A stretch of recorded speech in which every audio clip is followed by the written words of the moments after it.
There we go. Welcome back to another episode of Beyond Business. And I always say that I'm excited for this episode, but I genuinely am. But this one's actually a cool one because Hector and Tommy have done some pretty cool stuff. More Hector, to be honest, but Tommy's also done some pretty cool stuff.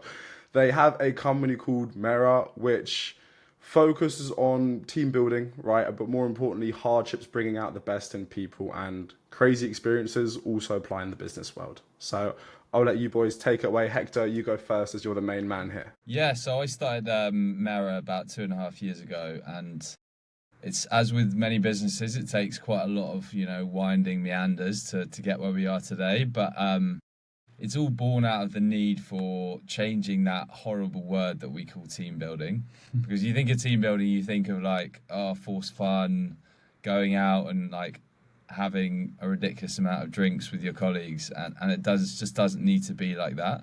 It should be used as a really important tool to build connection in the workplace, build trust, foster those like communication channels. And the vehicle which we use, which is a bit different to other people, is nature. So we get people out in nature. As you said, a bit of hardship, a bit of shared hardship together is a really good bond builder. And yeah, we're working on this new arc where we use hardship, but we also use introspection, sharing, and that's got some really good results so far. Exciting stuff. Tommy, take it away, man. Just for a bit of context, I've recently joined. Hector and I have been mates for the last year. I've just moved back. I've been both ex-corporate guys. I've been abroad for the last 9 years in a very different game, but kind of a similar journey, and I guess a kind of a cliche corporate journey where you get to that point and you go, is this really for me? And always been similar to Hector, always keen on getting outside and adventuring and charging around the world and doing fun stuff. And this is really a merging of concepts, I suppose. Hector's built something very, very cool. And I kind of on this sort of decade around charging around the world have been exploring different things and different sort of modalities, I suppose, of like various retreats and various just exploring different ways we can live and spend our time in a healthy way.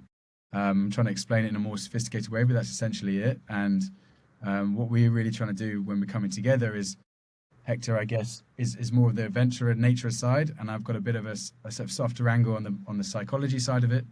So we think it's a really, really nice marriage, and I think we're sort of in a time in this world where people are a bit more open-minded to how they spend their time with their colleagues, and really it's kind of mad if you think about it, how much time we spend working, and we really think that this is more an investment than an offsite or something like that. We've seen the effects, and it's pretty special. Yeah, massive. Yeah, a genuine level up, because I mean, also so many people are working remotely now. They're spending maybe like 2 days a week, sometimes not even any days a week with their colleagues, and like trust is that one thing that can only be built in like informal settings, like not over Zoom, not in a boardroom. It has to be grabbing a coffee, going for a beer, going for a walk, whatever it is. But we're just not doing it as much anymore. And I guess our big point is that like technology is so useful. I mean, you guys use it really well, but there's one thing that it can't do is like, replace those human relationships, which are like the cornerstone and like the blood of any business that wants to perform well. Yeah, no, massively. And Tommy, I could not agree more. I was seeing my co-workers more than I was seeing my flatmate, more than I was seeing my parents, probably more than my girlfriend, to be honest, right? That's it. And like people then, have these work relationships. Like people that work together become best friends, like eventually, if you sit next to someone, you eventually do. So I can see how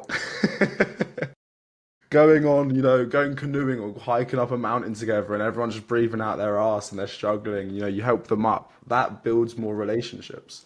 Similar to, in the army, they're brothers for life. They've been through hardship and they will never leave each other's side.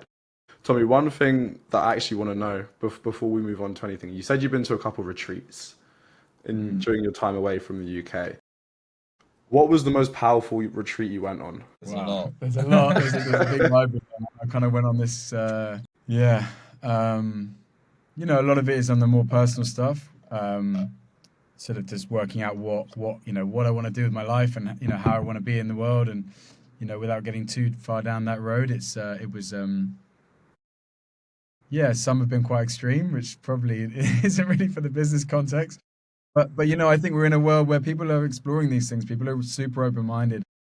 I don't think it's that out there anymore. I think we're kind of yeah, and I think what we like to play with a little bit of Mera is kind of pushing people a little bit, getting people a little bit out of their comfort zone. And as you say, it's funny you say army. I've been doing a lot of this work primarily with men, and in a context of men in the business world, just because that's what I know as being a man. And this is outside of Mera. But the Royal, you say, I work a lot of these like Royal Marines or rugby players, or these guys who are kind of like, as you say, they've bonded through their work. And yeah, just that's exactly it. And just to pick up on your point, people become best friends when they work together. Often they don't, which is almost the thing. Maybe that's just me. Well, no, of course some people do, but some people don't. You can sit next to someone on a day and you don't really see them outside of their comfort zone, and you don't really see them in different environments. Yeah, workplace loneliness. I think there's it's a real thing. 42% of people feel lonely at Wow, work. really? Mad, yeah. Yeah. Damn, I didn't know But that. Jesus. yeah, in answer to your question, I think a lot of these sort of more powerful experiences have always been deep in nature. Whether it's in the mountains, and really what it is with a group of people who are ready to be open-minded and step outside the comfort zone. That's not a cop-out. That really is true, and that's what we're trying to create. We curate these experiences in a really thought-out way, but essentially using this very powerful vehicle, which is nature. It's just so effective, and really Agreed. which What yeah. did being in that environment show you, with people being open-minded, open to explore these different feelings, emotions, uncover trauma, stuff like that? Like, what did that actually teach you, though, in that moment? I think seeing and witnessing other people experience things and resonating with it. This is this group connection work, not to get too far down it. When you see your colleagues, opening up or struggling, or you're helping them up the mountain, or you're doing that, and seeing people and sort of, I mean, Hector explains this better than me, but it can be a real leveler. This is what Hector explains quite well. There's nowhere to hide, kind of thing, and that's a really healthy thing. There's no job titles or anything like that when you're out in nature, and that's what we're trying to lean into. So I think that's the power, is really witnessing each other's discomfort and helping each other. That's what brings Yeah, that's what brings the 100%. closer bonds. Go on, Hector, take it away.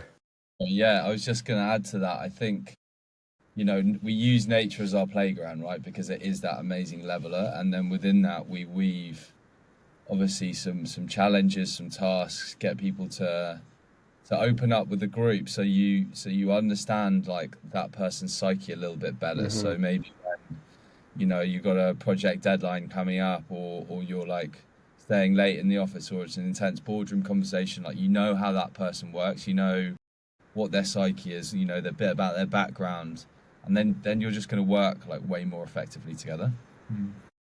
Agreed.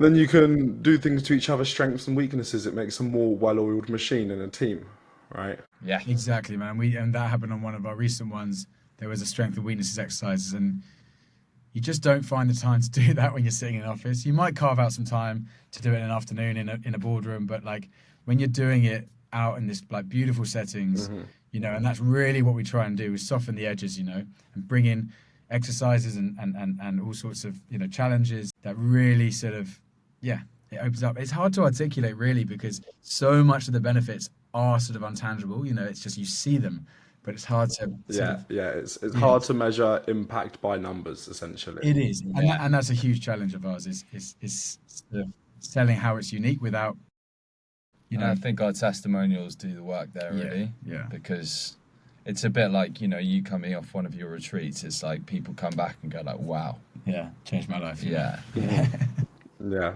It's similar to, how do you measure an impact of reading a book, Yeah, exactly, man, Yeah. exactly. And that's and you know that's we're moving into a world where um, maybe even more concentrated world of like measuring everything by metrics and automizing things. You know, in good ways, but you know, similar to your philosophy, right? We want to find ways to make it better, more fun, more human, Yeah. and AI ironically Yeah. can provide that. You know. Yeah, no, I think the generations above us made the world so boring and so systematic. Like, That's it. we're here to have fun. Like, why are people hating their lives and bored? Like, you're literally captain of the ship. Mm. Exactly, Like, man. you're complaining you're in the wrong port. Get the anchor Yeah. up and fucking move. I Exactly. mean, there were some pretty pioneering adventurers back then. That's what I will say. You Yeah. know, in terms of climbing some cool mountains and crossing some deserts and whatnot. So Yeah, well, it's they still did it, right? If was it his name's Christopher Columbus, right? If he never set sail, he didn't have a map. He didn't know America existed. If he'd never have got on the mm, boat and left the anchor, That's it. who would have been the one to find it? Probably not him. Yeah. And it's funny you say that. I know it sounds a bit cheesy, but like that is kind of like the realm we're going into. It's a little bit unknown, you know. I think really our vision and our ambition is really pretty huge, you know, and it's not about like, oh, let's put on some cool experiences for some guys. It's like we really want to change the landscape of how you operate as a business and normalizing this. You know, this shouldn't be like a one-off. This is like we want to our clients are coming back to us and saying we want to have this as mm, a regular sort of reset and a reconnection. And as Hector said, like it's you know, these companies that don't even see each other. It's yeah. absolutely crucial they do this. And it's like what you do with a quarterly like strategy review, right? You like set your strategy for the next 3 months or yeah, whatever it is. It's so important to do the same with the human side of your business. And people just like aren't putting enough investment in there. It's one of the first things that gets cut when, you know, operational Yeah, expenditure goes. And it's just sort of educating and changing people's mindset a bit on that. yeah, For sure. and I think it will. I really do think it will eventually be more like that because younger generations will keep on started coming in. You know, they're, in my opinion, woken up than older generations, and that will change. People will want to go and do cool shit, right? That's the point. Like, walk me through some of the cool stuff that you guys do for businesses. Like, you can maybe share a story if you want, or just kind of list a couple. Yeah, I mean, anything from climbing mountains in Scotland to canoeing down the River Wye, to sauna and cold plunging.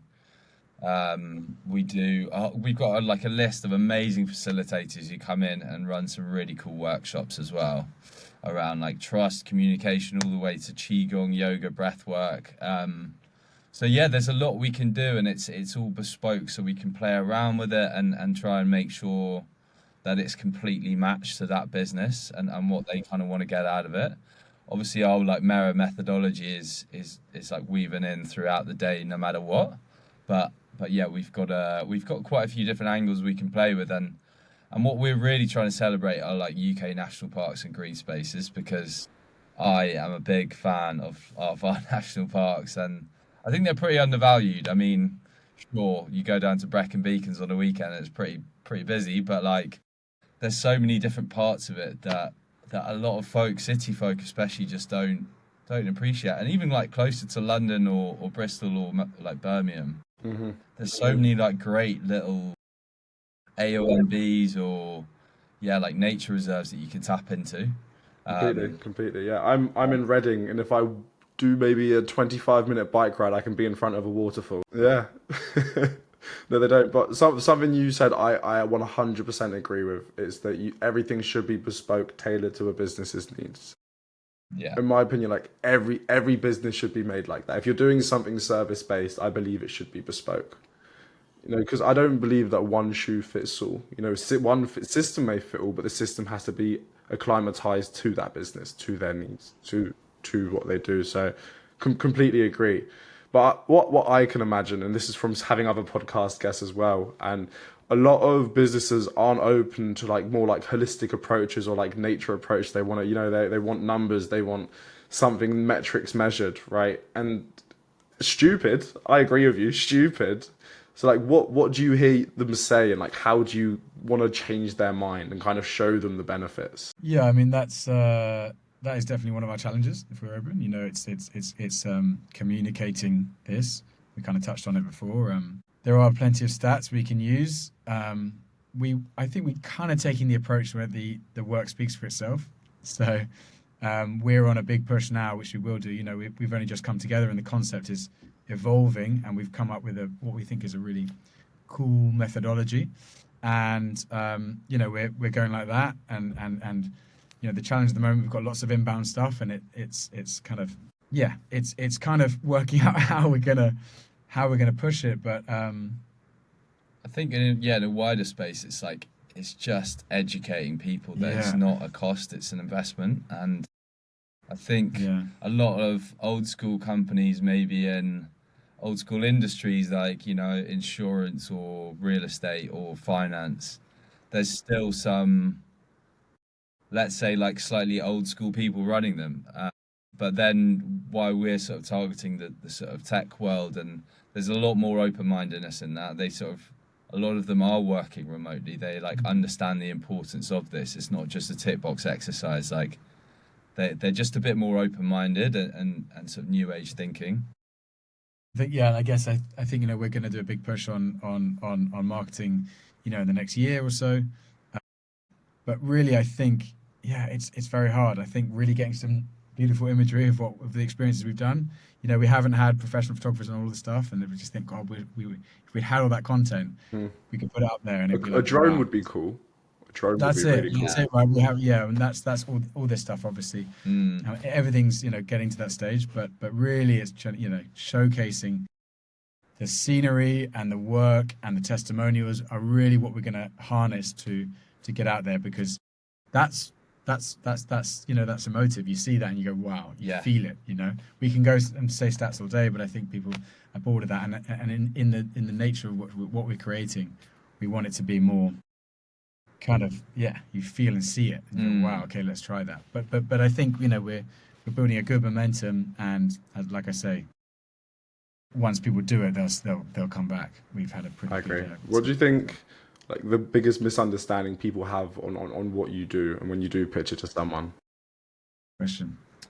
The biggest misunderstanding. I guess that it is just like a string of activities which are like a fun day out, and then you sort of go back to your office and forget about it. Like that's the sort of maybe what they've done in the past, but that's definitely not what we're about. We're about like impacting like long-lasting change. This is like a plug into your business, which is necessary to keep topping up. Do you know what I mean? It's something that you need to work on. It's like a skill that needs to be worked on. And I also think when we're delivering it as well, like people will know this when they come on an experience with us.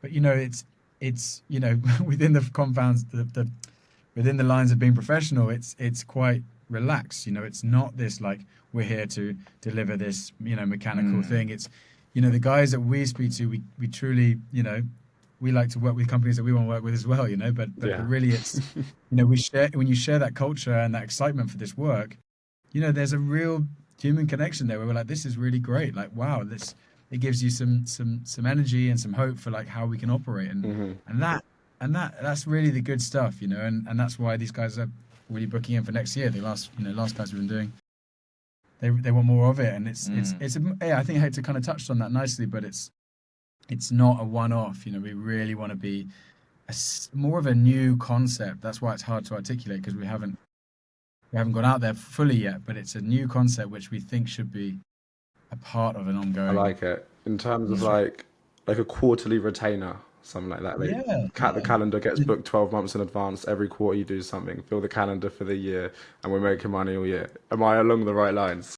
Yeah, exactly. But more importantly, from the company's perspective, they'll see and they'll feel the value of that. Exactly. And then they would want to book on for the 12. Yeah. I like it. It's not like, oh, we're just trying to gain loads of business. It's really not like that. We see this more holistic, more connected relationship 100%. With business have massive effects, and you only have to speak to those guys to see it, which is what energizes us and injects confidence in what we're doing. Really cool. Hector, something you mentioned, I wrote this down because I really liked it, but I want to understand it more.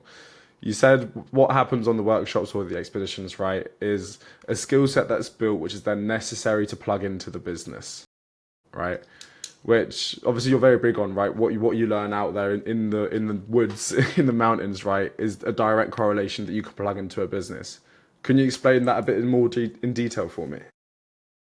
Yeah, so it's part of this big methodology that we use, our like Mera method, and that's obviously based in nature, but like rooted in psychology, and it's all about driving team connection through building trust, fostering that communication, and the tasks that we run along the way are meant to really like get under the skin. Show me one. Um, Show me one. well, we're in a booth here in King's Cross, so it might be a little bit difficult. Um, but yeah, it's essentially meant to. These tools are then like in your DNA. It's like within your team DNA. It like perforates throughout it all. And there might be like one buzzword when you can just like go back to your team and just go like, whatever that is, and then you can just mention that to each other, and then you're like, right, let's click back in here. It's really hard to explain without showing you. Maybe let me ask this instead then. Do you have testimonials already? You do, right? Good. Maybe from one of your testimonials, like the biggest impact that it had for one of your really good guys. There's been a lot of that was the best offsite we've ever done, but yeah, I think. Yeah, I mean, I don't actually have the testimonials to hand, but you can go on our website and check them all out. I mean, I think it's all to do with like leveling up their business. Like it's that plug into like productivity, employee churn. It's a signpost to show that you care for your employees. It's not just like, it's a really developmental piece, and I think that's a good signpost if you're an employer and you're like, right, I actually want to not just spend money from these guys in the pub and give them a hangover. I actually want to go and like improve their communication skills. Like, yeah. I mean, we just did one which was 3 days in the mountains in Wales, and a lot of those guys. I mean, look, again, it's not a metric, but these guys, it's very hard. But they basically hadn't spent much time together. They lived in different countries, and they also were. What was so surprising for us was that they all said that there isn't anything out there. I think they haven't really asked us this, but I'm just, it's like it's the excitement around the fact that this is something new, and to me, and I think probably to Hector, like it's kind of mad that this doesn't exist. To me, just on a human level, I would agree. Like, more stuff like this, just and again, we live in a kind of metric world where it is hard to measure, and you can't show the board, the figures on it, but really to me it's like kind of mad that we just don't have this infused into how we operate as a business, and obviously we're living in tough times. A lot of people, as Hector said, it's not the first thing you think of when you think, right, we need to up our game, whereas we think the total inverse. We think this is at the core of really building something special within a business. So yeah, it's hard, but the feedback in answer to your question has just been like, stuff like that. I can't believe we don't do this. This doesn't already exist, or we'll be back, or just we're so much closer as a team. I don't know. I'm not quoting. I'm paraphrasing, but it's all pretty consistent with. And the rebooking rate sort of tells its own story, right? Yeah. It's Let's like go. Awesome. Which means people are having a good time. Yeah. And then businesses, as a business owner, no one's going to book back in if they didn't think it was beneficial for them and their teams. Means you're definitely doing something right. That's for sure. That's for sure. And people enjoy it. And it reminds me of when I was in the corporate game. We had something called Target Club every month, right?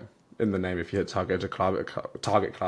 If you guys could do that would be really cool. For like loads of businesses, introduce a Target Club. People are incentivized to then go spend a day in the mountains. That would be cool, right? I'll be hitting Target every single month if that was the incentive. Yeah, exactly. Yes, it's not. I mean, I haven't really thought about how people see it from. I don't know. Yeah, I mean, we've got obviously our sort of main bread and butter is with teams wanting to work together, but we're building out some different packages with like client entertainment, for example. Cool. And also like staff parties. We're running quite a few Christmas parties this year. It's like Christmas party without the excess. So instead of going out and, as I said, like going drinking 10 pints, whatever, than your Christmas party and embarrass what you said to your boss the next day. Guilty. It's trying to create a bit more Mm. balance, and yeah, we're running a few this year, and we definitely want to build that out as you know as it grows. Yeah, I think the other thing is, I want to give too much away, but there's a longer term concept idea maybe to like, because of what we're doing is, I think it's a networking style event as well. Yeah. We really want to get in front of a lot of people, because look, we're not a networking company. That's not what we're doing. There's a lot of people doing that, which is challenging. But really, we want to, explain face to face what we're doing here. And I think, yeah, I don't know. There's different ways we can do it, but I think the reason why I'm struggling to answer it because it is a real challenge for us to communicate what we're doing. So we're going to have to get creative with that. But yeah. I like it. And you're building new things, right? I was watching this Jeff Bezos interview about him releasing new ideas into the company, right? And it was like, you have to release an idea when the company is ready for it, right? You can't release the idea before, because then you'll do things that are distracting you, and they're not. I call them money moving activities, right?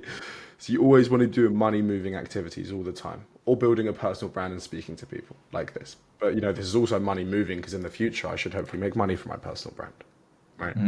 Yeah. And for these new ideas that you guys got coming in, if you don't want to share, if you don't want to make it public yet, let me know and I won't ask. But anything exciting that you guys have got planned that you guys are looking forward to? I think really, like, we are yet to put out there really what we've been building. The company is not like massively out there at the moment. So that's what we're looking forward to right now, letting everyone know Yeah. who you are. Yeah, understanding what, as you say, like I'm pretty new to the company, and there's a goal to refine the concept and eventually raise some cash and get out there and obviously, like any other company, grow and build. But yeah, I don't know if there's anything. Yeah, I think there's just that sort of methodology that we're really working on, the USP, and I think that's going to be really exciting to see how that evolves. And we've got the basis of the framework at the moment, but we're doing lots of research, speaking to lots of people, and really trying to create this wicked arc that designs and frames all of our experiences.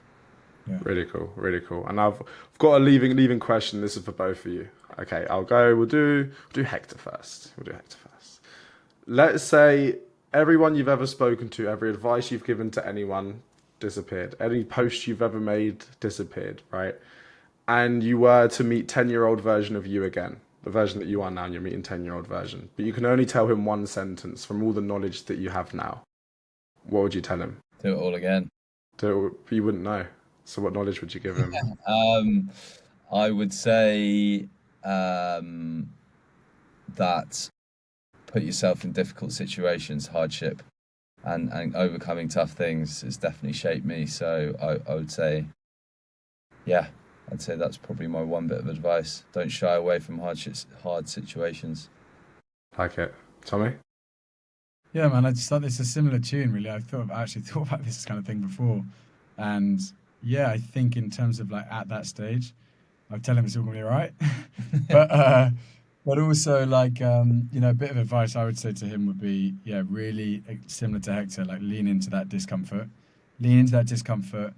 and really make yourself useful in the world. I think a lot of the time I've spent in my career has been chasing the dollar, because that's what I thought we're meant to do in this world. You're meant to get a job and you're meant to do this, and had some success with that, and then sort of thought, wow, this is really kind of a hollow pursuit for me personally. Mm-hmm. So. And really what I'm trying to do now, what really energizes me and excites me, is that doing something that I really believe I'm adding value and making myself useful in the world. And that's really it. I think it's what it is to be human, right? Yeah. In my opinion, the meaning of life is to give it meaning, and the way you give it meaning is by having fulfillment in what you do. There you go. Okay. And what was your bit of advice to your 10-year-old self? Good question. I would probably say the bad days are good, because without the bad days, the good days couldn't exist. So similar, right? Yeah. It's all going the same way. That's probably what I would say. Like I said, we're very similar, I think. But boys, thank you very much for coming on the podcast. Really cool chat. And yeah, I love what you guys do, and I will also be spreading the word. Brilliant, man. Thank you so much. Thanks, Josh. Appreciate it, man. Thank you, boys. Take it easy.